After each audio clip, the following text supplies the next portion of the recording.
What's up, everyone? Welcome back to another night. Another wonderful, beautiful, lovely night.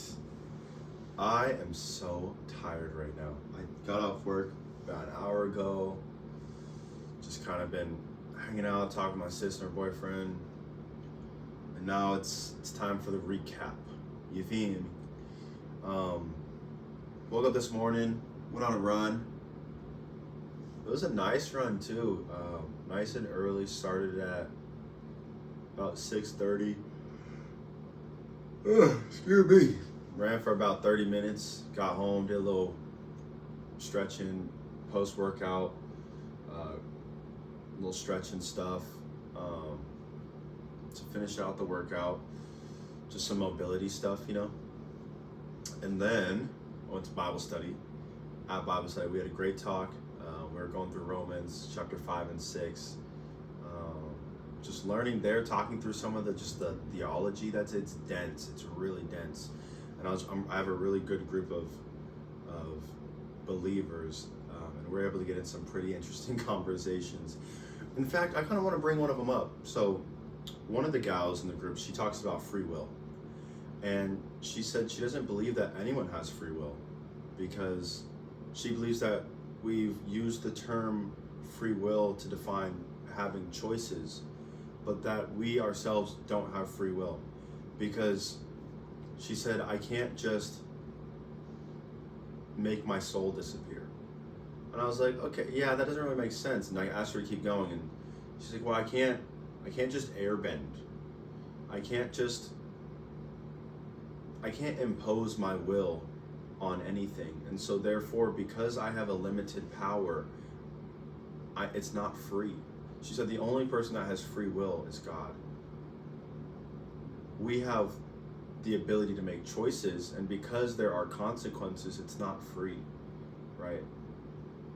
Which I don't know, that whole concept, that whole idea this morning was kind of fun to jump into and just like, ooh, what do you mean by that? Tell me more, kind of thing. So I really enjoyed that today.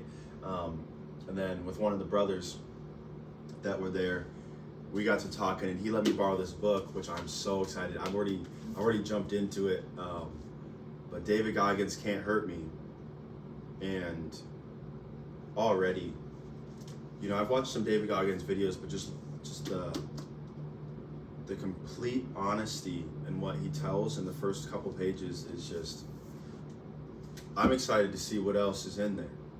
I had the thought of, well, why do I need to read if I can just listen to a podcast and he says everything that he says in the book? And then I started to realize that there's a different maybe reaction that happens when you read something versus when you hear something, right? In that it takes longer. You have to eat slower, which means you digest more, right? Also for me, seeing the physical words on the page and having to go through that process, I think I just remember more. But still, I'm excited to learn more about Goggins and his story and the things that he has to tell. It's weird because I don't cuss. There's a lot of curse words in here. Do you, right? But it's weird, like, trying to not read the word, because when I read it, I like low-key say it, and it's just kind of hard. I don't know how I feel about it, but there's been times where I've actually been able to skip over it, which was just kind of nice, but it's kind of funny. It's like, it's over here, F off, and I'm like, oh geez, like, did I say it? Did I not say it? I don't really know, if I said it in my head, but I was reading it, like, whatever. It was kind of funny. But yeah, just that mindset, of whatever it is. I don't know. I'm not going to impose what isn't there, what I haven't learned. I'm going to go into this and learn it for what it is, which I'm excited to do. Had a great conversation with my brother. After that, I went to the gym, had a workout with my brother. Great time at the gym, great conversation. I felt like today I was able to listen more. I think some of the other days it's kind of been me just talking, but today I felt like I was able to just allow him to talk. And there was a beauty in just listening, because my brother has I really believe the Lord has blessed him beyond his years, and he speaks empathetically, compassionately, and he meets you where you are, and he understands how to comfort you. But the way that he speaks is almost poetic, and I love to listen to him. And so today I noticed that he wanted to share more, and so I kind of took the back seat and just listened. And it's fun because we'll be in the sauna after our workouts. We'll just be yapping. So our goal is to like minimize talk during the workouts, to have fun, not be like robots, you know, but like minimize talk during the workouts, and then after the workouts in the sauna is when we can just shoot it, talk, catch up.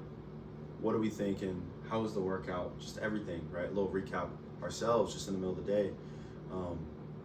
And it's really fun when there's other people in there, because they're just head down sweating, you know, and we're over here talking about, I really feel like that's the reason why men can't heal, because like, you know, or like yeah, that's it. I traced it back to my childhood trauma, and I found out that this is where it came from, and it made me understand part of the reasons why I act and move the way that I do now, and it's part of the reason why I'm so desperate to heal and to grow. So that, and like these people are just sitting there in the sauna, and I just wonder like what's going through their minds, you know, like, do they receive what we're talking about? Do they think that we're crazy? Do they ignore us? Like, it doesn't really matter, because we've been able to do that anyways and just be present with each other. But I just think it's really funny. But yeah, that stuff can get hot, man. It was like 175 and we're sitting there like, bruh. Anyways, after that, came back to the crib. I had to be at work at 2:30. It was about 11:30 at this point. I made myself this like fried rice kind of thing. It was rice, corn, carrots, onion, chicken, and I threw in some green beans, which it didn't need the green beans for real. It really didn't. And then also some some broccoli. And it was really good. It was really good. And then I was like, okay, I'm gonna watch something. So, what's his name? Bishop T.D. Jakes, and his last name is Wilson. I really want to remember his name. Give me just a sec. Brother Jason Wilson. He has the Cave of Adullam. He is a phenomenal speaker. Truthful and truly humble. I absolutely love the way that he articulates himself, the way that he carries himself, and the way that he composes himself in any and all situations. I really believe that how you do anything should be how you do everything, and I see him embody that. But I was listening to the conversation of him and Bishop T.D. Jakes, another person that I've looked up to as a mentor, as a leader, spiritual leader as well, to help me in some hard seasons and to give me advice when I was looking for it, and found it in him. I would be thrilled to have the opportunity to sit and have a conversation with them, individually, collectively, not to get anything from them, but just to learn. I think that's really the season of life that I'm in, is I want to learn more. I want to learn more. I feel like I'm being called to more, and I just want to learn. How ignorant of it is it from me to need to go through the experience to learn, when there's real men and women who have been through something, that have learned and have the experience from it, and you'd be able to get to have a conversation with them. You know, one of the things that I'm trying to do is learn how to be a friend again. And in the Jay Shetty and Matthew McConaughey interview, which, again, the two of those men, wonderful. Jay Shetty, absolutely love him. He does phenomenal work. same, I'm not going to get to call names because it's just going to, you know what I'm saying? That's not what I'm trying to do. But Matthew said that a friend is someone that you want to succeed even if it means you're not involved. Something along those lines. And I just thought that was so wonderful, because it means that I have your best intention in mind, regardless of if I'm in the picture or not. And I think that's really the definition of a true friend, right? I think there also has to be intimacy, right? There's parasocial relationships where I watch a streamer. If I feel like I know that streamer, but that streamer's never met me, like, so we can't be friends. It's called a parasocial relationship because I know about them, but they've never met me. So the relationship is one-sided. Still meeting that criteria of I want what's best for you, but because you don't know me, it doesn't work. We didn't choose to be friends. I chose you, but you never chose me, right? And so, I don't know, to have a conversation with Brother Jason Wilson, Brother Jason Wilson, excuse me. It would be an honor. To have a conversation with Bishop T.D. Jakes would be an honor. And who knows, maybe one day that'll happen, you know? All I know is for this season, this is what I'm supposed to do. So I'm just gonna take it one day at a time. I'm gonna keep doing the work that I'm supposed to do. And then we'll see what flourishes out of this obedience, out of this consistency. I'm getting closer and closer on this poem, the one about the sun and the moon. It's taken a turn. I was able to articulate my writing process today. The first draft of writing is like the first level. And then once I understand what it is that I've written, I can extrapolate the layers. So between the sun and moon, I called it a dance. And I said relationship ought to look like the dance between the sun and the moon. But then I realized that if that's relationship and that's the sun and the moon, then I can interview them, where I built the next layer.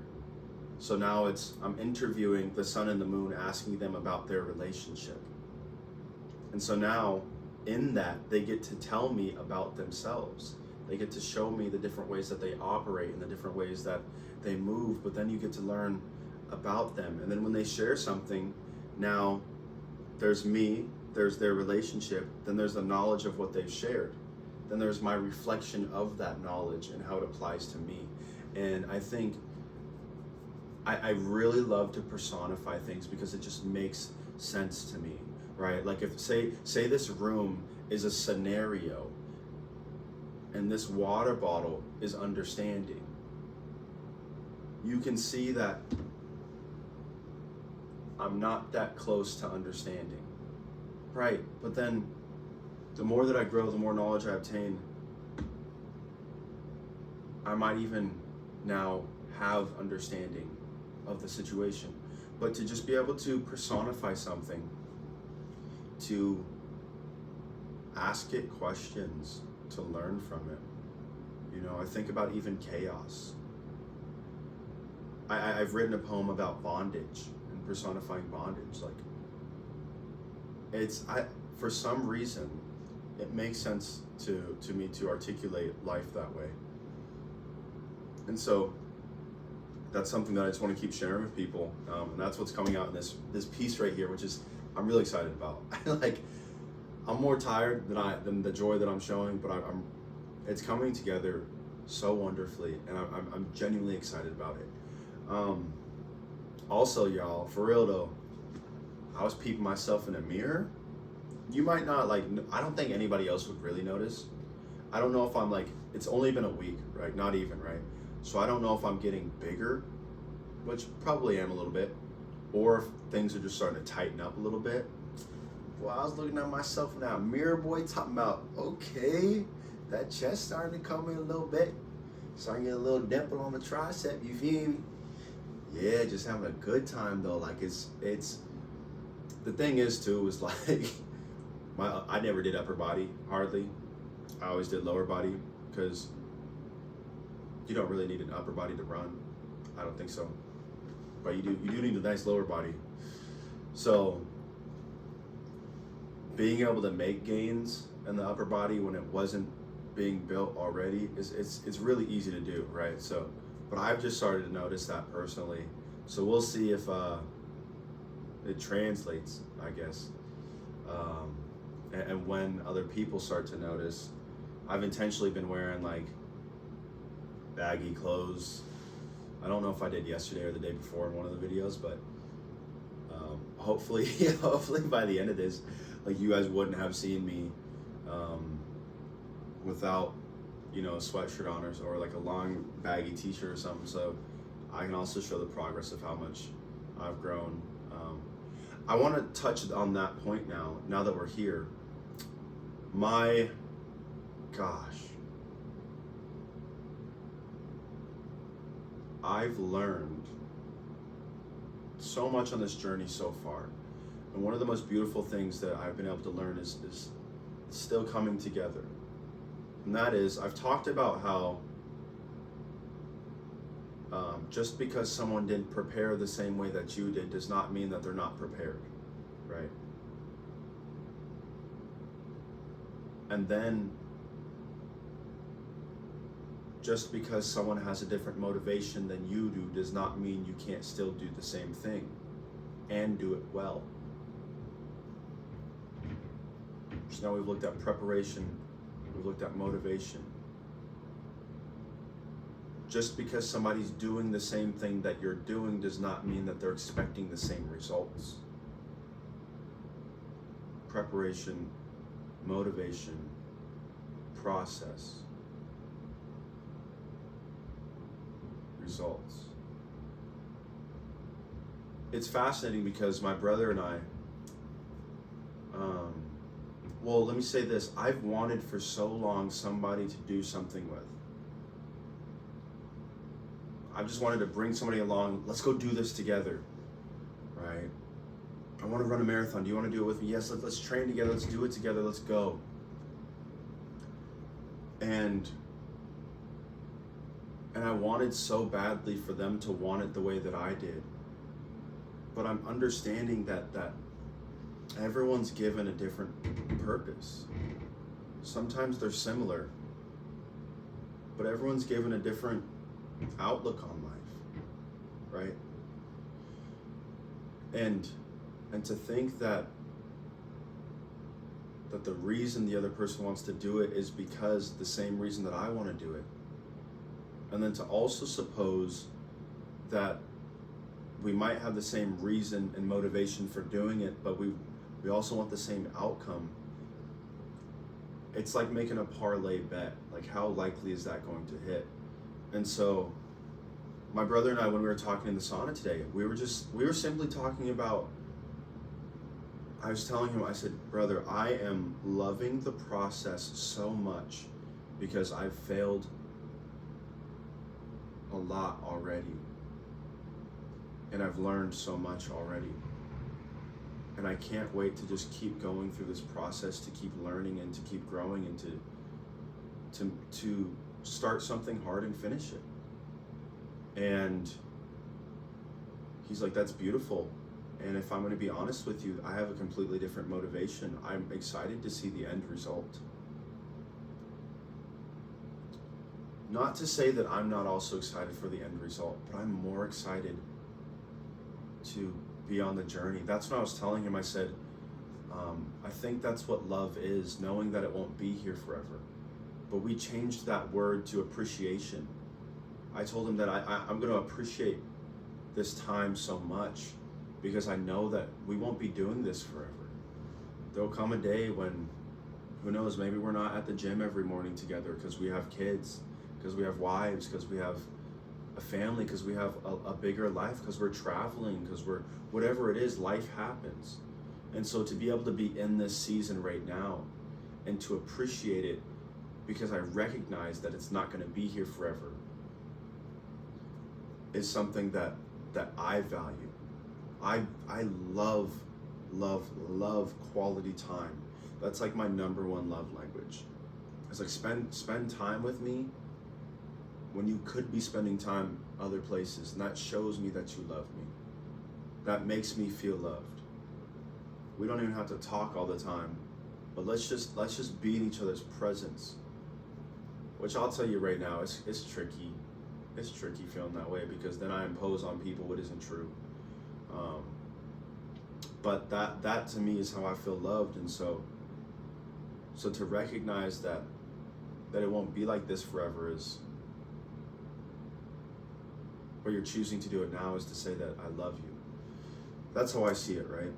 And so I don't know, this journey's just been so wonderful, and I'm excited to learn, and he's saying he's excited for the end result, not saying also that he doesn't enjoy the journey, but that his motivation is for the end result. And I have to admit there was something that happened in that moment that, I don't know, I almost was saddened.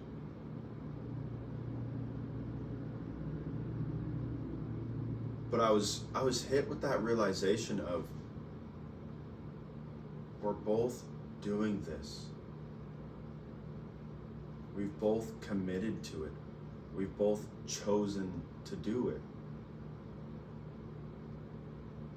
Why is it that you're so upset that he didn't prepare the way that you did? Why are you so upset that he's expecting something different than you are? Guys, this is me just being completely vulnerable. Because again, this isn't even something that I've processed yet. Like it's coming out right now. But that's a question. Why do I get so upset when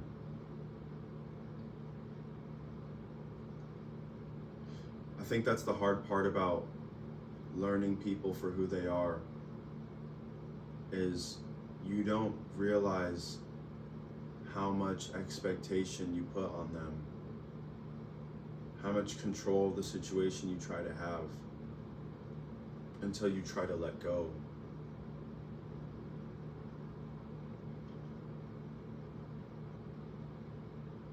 I'm not like, it's a weird spot to try to articulate live, because the expression is fleeting from my thought. I don't really know how to convey what I actually feel. So I'm not upset with him, I'm not angry toward him. I'm confused toward my own motivation as to question, why did it matter? His motivation or his desired goals.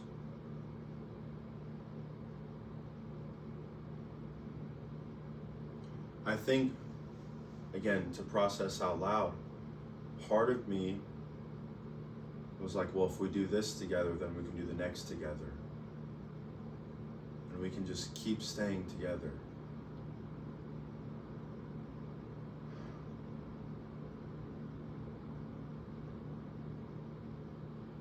But how confusing is that when I literally just said that appreciation is knowing that I won't be here forever? I think it allows me to appreciate it a little bit more, to be honest.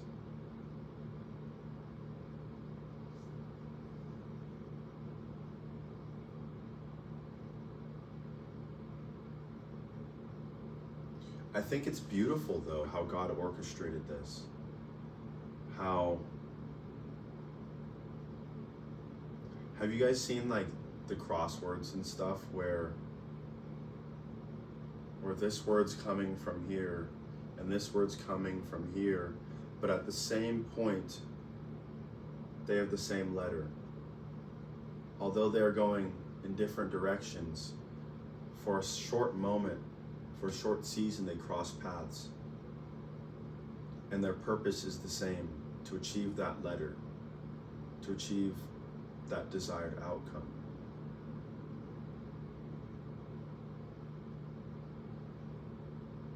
I see it as me enjoying the artistry of creating the A, because that's what I love.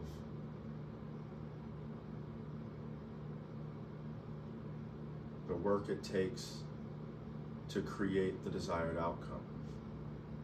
Whereas I'm learning my brother as needing to fill that space. His outcome is, his desires is to complete that task, to achieve that goal. And in this scenario, the goal is the letter A. But the way that God's orchestrated this is that we both want the same thing, though the way they get there is different.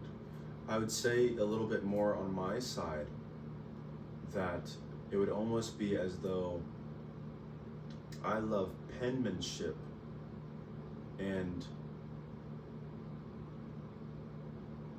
the A is a specific expression that can only be done through that medium.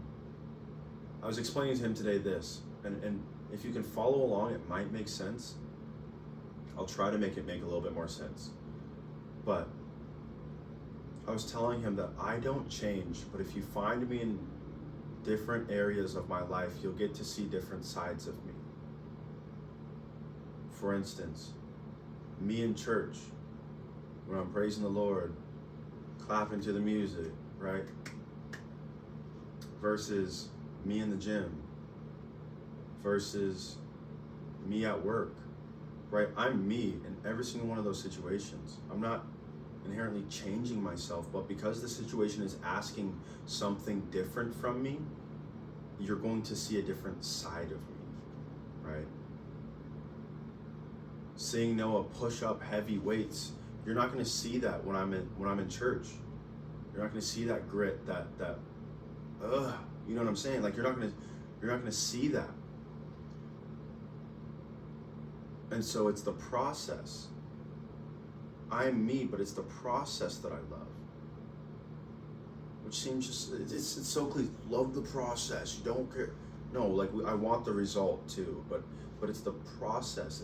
It's the process of the penmanship, because I know how much work it takes to actually achieve that, to have it look a certain type of way, to have it have a certain type of flow. Now, let me also express this. I'm not sure on my brother. As I've told in earlier videos, like we didn't grow up together, so I have a lot to learn about him. So this is just me trying to make sense of everything right now. But knowing off of him saying that he's motivated by the end result, and me being motivated by the journey itself, seeing how if the A is crooked, if the A is written with your non-dominant hand, however it looks, so long as it's an A and you can understand it, then the message is portrayed and the objective is complete.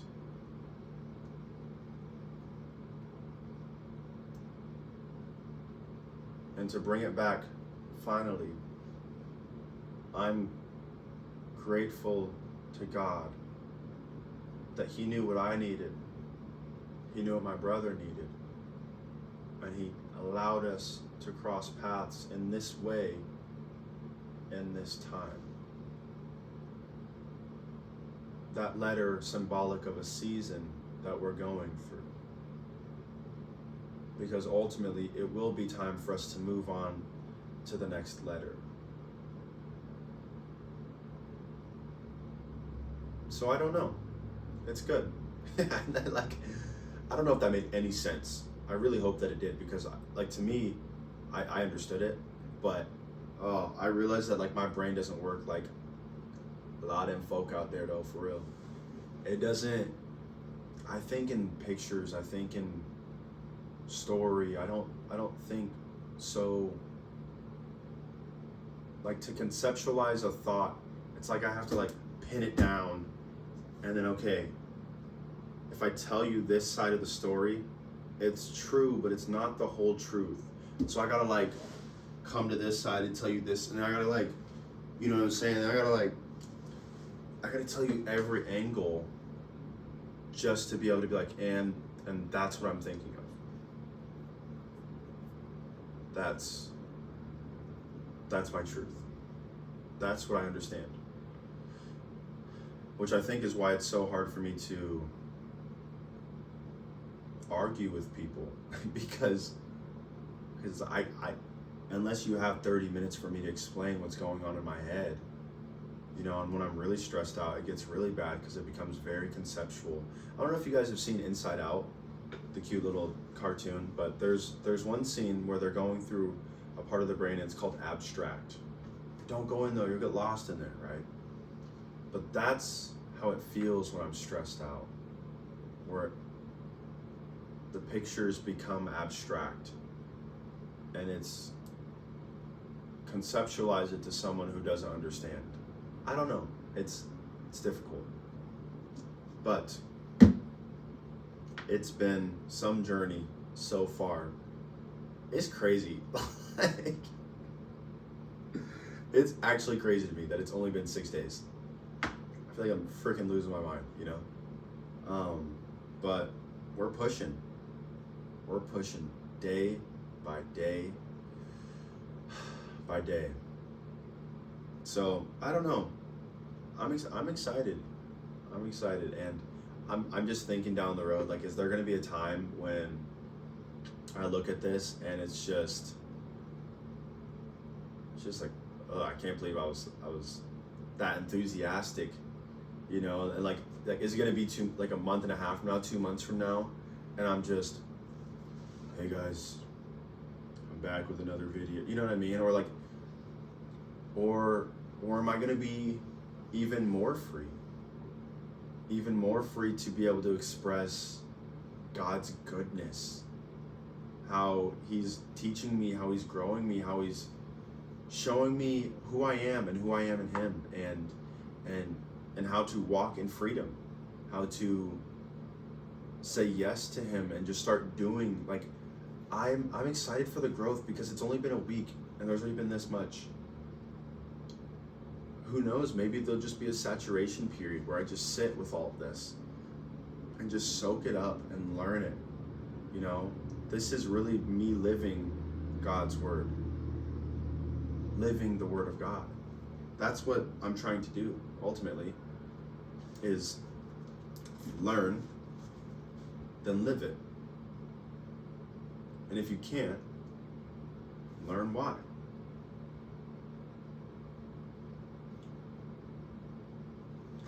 That's it. It's simple to me. I'm just trying to learn God's word. I'm trying to live it out daily. And yes, I'm going to fail.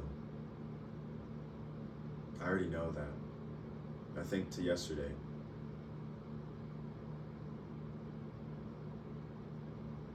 It hurt. It really did. But can you say, hey, it happened. Get back up. I love this idea that the exception should not be getting up, it should be staying down.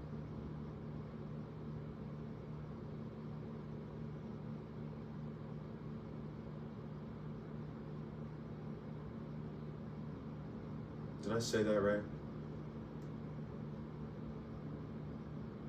Yes. Because you were going to fall, you were going to fail. You have to get back up. That should not be the exception, that you get back up. No, that should be the norm. For something to be an exception, it means it has to happen outside of the norm.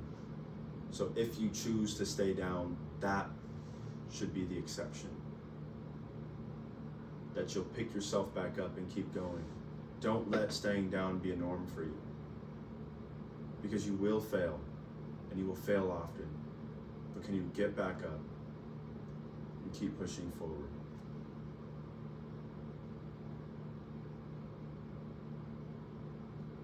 And we'll see.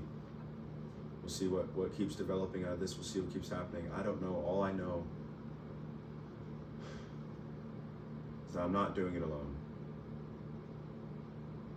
And that means something. So until next time, I got church in the morning. Love y'all. Stay blessed. Peace.